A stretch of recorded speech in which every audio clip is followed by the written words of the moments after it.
யாத்திராகமம் அதிகாரம் 10. 3 பகுதிகளாக இந்த அதிகாரத்தை நாம் தியானிக்கலாம். 1. 8வது வாதை, கீழ்காற்று கொண்டு வந்த வெட்டுக்கிளி. 2. 9வது வாதை, காரிருள். 3. வாதைகள் மீதான அறிவியல் சார்ந்த கண்ணோட்டம். 1. 8வது வாதை. இந்த 8வது வாதை ஏன் பார்வோன் இருதயம் கடினப்படுத்தப்பட்டது என்பதற்கான வேறு ஒரு காரணத்தையும் விளக்குகிறது. எகிப்தில் நடப்பிக்கப்பட்டவைகள் இஸ்ரவேலரின் பிள்ளைகளுக்கு விவரிக்கப்படவும், அதனால் இஸ்ரவேலர் தேவனே கர்த்தர் என அறியும்படியும் பார்வோன் இருதயம் கடினப்படுத்தப்பட்டது. 7 வாதைகளை கண்ட பின்னும் பார்வோனின் இருதயம் இன்னும் தாழ்த்தப்படவில்லை.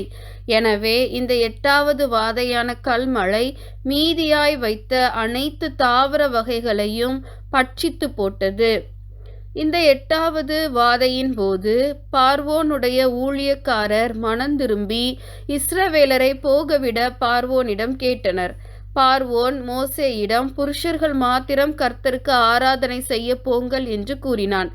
மோசேயோ இளைஞரோடும் முதியோரோடும் குமாரரோடும் குமாரத்திகளோடும் ஆடுகளையும் மாடுகளையும் கூட்டிக் கொண்டு போவோம் என்றார். எனவே மோசேயும் ஆரோனும் பார்வோனின் சமூகத்தினின்று துரத்தப்பட்டனர். மோசேயின் கோல் எகிப்தின் மீது நீட்டப்பட்டது. கர்த்தர் கீழ்காற்றை வீச பண்ணினார். கீழ்காற்று வெட்டுக்கிளியை கொண்டு வந்தது. இவை பூமியின் முகம் முழுவதையும் மூடி ஒரு பச்சிலையையும் மீதியாய் வைக்காமல் அழித்து போட்டது. இந்த ஒரு முறை மாத்திரம் மன்னிக்க வேண்டும் என பார்வோன் கேட்டபோது கர்த்தர் மேல்காற்றை வீசும்படி செய்தார். கீழ்காற்று கொண்டு வந்த வெட்டுக்கிளிகளை மேல்காற்று அடித்து கொண்டு போய் செங்கடலில் போட்டது. மேலும் ஒசைரிஸ் எனும் பச்சை கருப்பு நிற கடவுள் இறப்பு, விவசாயம் மற்றும் பயிர் வகைகளின் தெய்வமாக எகிப்தியரால் கருதப்பட்டார். இந்த வாதை ஒசைரிஸ் யெகோவா தேவனுக்கு முன் ஒன்றுமில்லாமற் போனவர் என்பதை காட்டுகிறது. 2.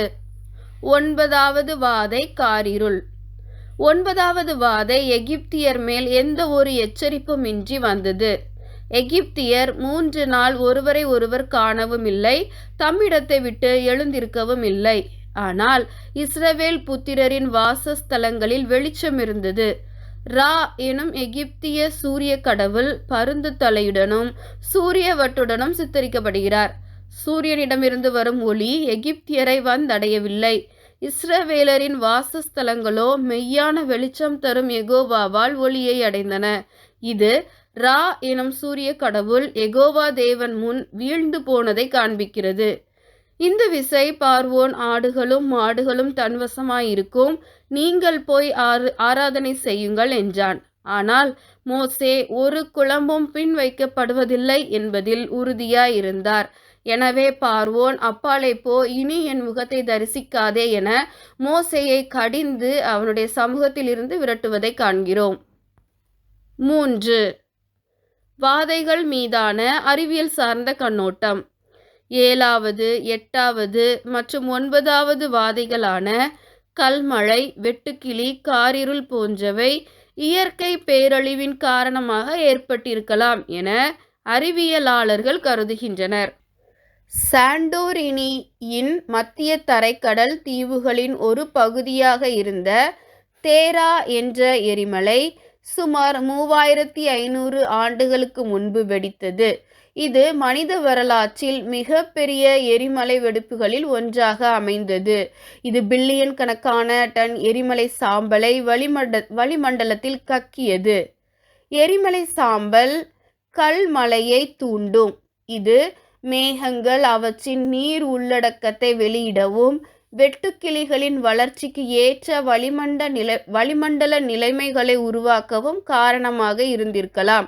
இதன் விளைவாகவே வெட்டுக்கிளி, காரிருள் போன்ற வாதைகள் எகிப்தியருக்கு ஏற்பட்டிருக்கலாம் என கருதப்படுகிறது. அடுத்தடுத்த இருள் இந்த எரிமலை சாம்பலுக்கு காரணமாக இருந்திருக்கலாம், ஏனெனில் அது சூரிய ஒளியை தடுத்திருக்கலாம். அதன் விளைவாக காரிருள் ஏற்பட்டிருக்கலாம் என அறிவியல் அறிஞர்கள் கருதுகின்றனர். எவ்வாறாக இருப்பினும் இயற்கை கடவுளின் கையில் இருக்கிறது. எல்லாவற்றையும் நேர்த்தியாய் நடத்தவும் இயற்கையை அவருடைய வார்த்தையால் கட்டுப்படுத்தவும் கர்த்தர் வல்லமை மிக்கவராய் இருக்கிறார் என்பது இந்த வாதைகளின் மூலம் நமக்கு தெரிய வருகிறது. ஜெபிப்போமா. அன்பின் பிதாவே, நல்ல வேலைக்காக உமக்கு நன்றி ராஜா. அப்பா, பலத்த கையோடு சுவாமி பல அடையாளங்களையும் அப்பா பல்வேறு விதமான சுவாமி உம்முடைய ஆளுகையையும் ஆளுமையையும் நீர் வெளிப்படுத்தி உம்முடைய ஜனங்களை மீட்டு கொண்டு வந்ததை நாங்கள் வாசிக்கிறோம் ராஜா. இதை வாசிக்கிற நாங்கள் சுவாமி உம்மேல் விசுவாசம் உள்ளவர்களாய் அப்பா நீர் ஒருவரே தேவன், எல்லாவற்றிற்கும் மேலான ஒரே தேவன் என்பதை விசுவாசிக்கிறோம். எங்களுடைய வாழ்க்கையில் எந்தெந்த பகுதிகளில் எங்களுடைய இருதயம் கடினப்பட்டு தேவன் ஆளுகை செய்வதற்கு அப்பா மறுத்து அப்பா கடினப்பட்டிருக்கிறதோ அந்த இடத்தை நீர் மாற்றி அப்பா லகுவான அப்பா சதையான இருதயத்தை எங்களுக்கு தந்து உம்முடைய அப்பா வழிகளை எங்களுடைய வாழ்க்கையில் பிரதிபலிக்க கிருபை தாரும். துதிகன மகிமை ஒருவருக்கே செலுத்துகிறோம் மீட்பர் இயேசுவின் மூலம் பிதாவே, ஆமேன்.